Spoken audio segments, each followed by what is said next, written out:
a story unfolds where every heartbeat echoes with destiny. A young woman, seemingly living the life of a true recluse, was abruptly jolted from her slumber by the insistent blaring honk of a car from downstairs. With a sigh, she rose and, peering through a small, strategically cut hole in a piece of cardboard she had painstakingly glued to her apartment window, observed the offending vehicle. Beside it, what appeared to be a high school student walked. From the car, a man's voice, deep and resonant, was clearly heard, urging the girl to get in. She then shifted her gaze, settling on a woman in the apartment directly across the street who was, casually, smoking a cigarette.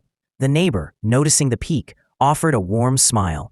The young woman, a hermit by nature, immediately pulled back, slamming the cardboard shut to avoid further interaction, shutting out her momentary connection with the outside world. It was then laid bare that this reclusive young woman was, in fact, Yoon-hyup. She bore a truly strange phenomenon, a supernatural burden she had wrestled with for as long as her memory stretched. This peculiar affliction was what she internally dubbed an S-line, a vivid crimson thread that emanated from the head of every single person, stretching out and visually connecting to anyone they had ever been intimate with. Most individuals she knew sported more than a single red line sprouting from their head, and Yoon-hyup, with her uncanny ability, could see each and every one of them as clear as day. This extraordinary power, however, was far from a blessing. It was a heavy cross to bear, one not without its own crushing consequences. Yoon-hyup vividly recalled an incident from her childhood, back when she was just a little girl, an event that had unequivocally set her on the path to her solitary existence. She had, with her innocent yet piercing sight, been able to discern multiple red lines emanating from her father's head. While one line was undeniably tethered to her mother, others, horrifyingly, stretched out to different individuals. One in particular connected Aunt's face, a damning, scarlet proof that her father had been brazenly cheating. An innocent drawing she made, a child's simple rendition of what she saw, led to her mother's devastating discovery. The revelation, raw and painful, caused her mother to completely snap, tragically culminating in her stabbing her husband to death.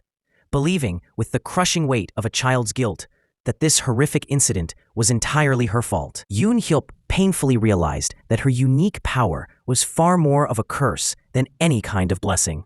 It was the one thing she wished, with every fiber of her being, she could be rid of. She had, in one desperate way or another, made multiple attempts to end her own life, yet every single time, as if fate itself, or perhaps the universe, stubbornly refused to let her die and shed this burdensome power, she inexplicably found herself surviving. This relentless cycle of survival, coupled with a tragic past, ultimately forged in her a new grim ambition to find out the ultimate reason these enigmatic red lines existed, to discover if there was another person in the world who shared her agonizing knowledge, and most importantly, how to break free from this curse. Later that day, the neighbor from across the street, a woman named Hee-won, cheerfully rang Yoon-hyup's doorbell, clearly wanting to extend a neighborly greeting, having just moved in. Yoon-hyup, ever the embodiment of reclusion, steadfastly refused to open the door, or even offer a polite greeting in return. The woman, however, was not so easily deterred. She amused her mother and she said, after a small, utterly one-sided conversation, Hee-won gently left the fruit in front of the door and, with a kind smile, returned to her own apartment. Only then, once the coast was truly clear, did Yoon-hyup cautiously open the door, retrieve the plastic bag, and tentatively eat the fruit. Somewhere else, at a police department office, a man had just clocked in. This was the same individual who had just opened the door. He had just opened the door, and he had just been driving the car that had honked so insistently earlier that morning, the very sound that had roused Yoon-hyup from her sleep. This man was Ji-wook. As soon as he entered the office, he was greeted by his colleagues, a mix of weary smiles and grim professionalism. He confided in one of them, expressing concern about his niece, the very high school student he'd been trying to pick up earlier, a girl named Sun-ae. Ji-wook, being a rather dashing and charming man, was undeniably a bit of a player in his personal life. He possessed an effortless charisma that seemed to be a bit like a woman's, but he had a flirty personality. He even took a fancy to her friend, who was about to marry her. Meanwhile, at the same time, in the city, at a local high school, a sinister scene was unfolding on the rooftop. A small group of bullies was cornering and tormenting a quiet, vulnerable girl. Then, the leader of the group, a menacing girl named Ha-young, swaggered in with a mop in hand, eagerly joining in the cruel sport of tormenting the girl. The bullied girl turned out to be Ji-wook's niece, Seone. Ha-young had been shaking Seone down for some money, and in a truly chilling moment, she threatened to throw Seone right off the rooftop if she dared to refuse. Seone, fully aware that her life hung precariously in the balance, found herself utterly powerless and had no choice but to comply with the bully's demands.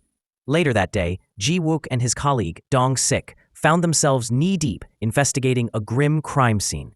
The victim, a woman, had been killed in her own house, a brutal end to her life. Ji-wook, with his keen eye for detail, couldn't help but notice that despite the general disarray throughout the house, the bedroom was strangely, meticulously tidy, almost as if someone had gone to great lengths to clean it up. As he methodically checked around the premises, his gaze landed on a food box from a nearby restaurant, one that wasn't particularly well known. A hunch hit him.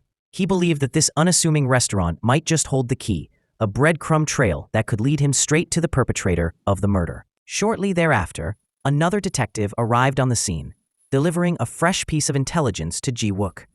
A witness had come forward, claiming to have seen a man wearing a helmet, entering the victim's room the night before her lifeless body was discovered. The man appeared to be a delivery guy, and Ji-wook, putting two and two together, felt a strong conviction that this individual might have a crucial connection to the case. Further investigation, as the pieces slowly started to fit, revealed that the victim had a boyfriend whom she had just recently broken up with. Ji-wook immediately tasked Dong-sik with digging into that angle, telling him to investigate the ex-boyfriend. That evening, a sense of unease settled over Hyunyup as she cautiously opened her door, just a crack to retrieve some delivered packages. There, nestled among them, she noticed a plastic bag filled with fresh apples, a thoughtful gift from Hee-won. She took the bag inside, and as she munched on an apple, she found herself idly watching the news. Suddenly, her attention was piqued. The broadcast was coincidentally a newscast. Ji-wook, who had been on the show for a long time, about the very murder that Ji-wook was currently investigating. And there, frozen in the background of the news footage, she saw him, a helmeted guy, clearly trying to stay out of sight behind a wall, seemingly eavesdropping on the scene. That very moment, a chilling realization washed over her. The man had only one single S-line on his head, a stark anomaly in a world full of tangled connections, and this immediately sparked a deep suspicion within her. Soon after, as if drawn by an invisible thread, the same helmeted man showed up near Hyunyup's apartment building, and she spotted him straight away. A prickle of danger went down her spine. Hyunyup rushed to grab her phone, intending to call the police, but it had run out of.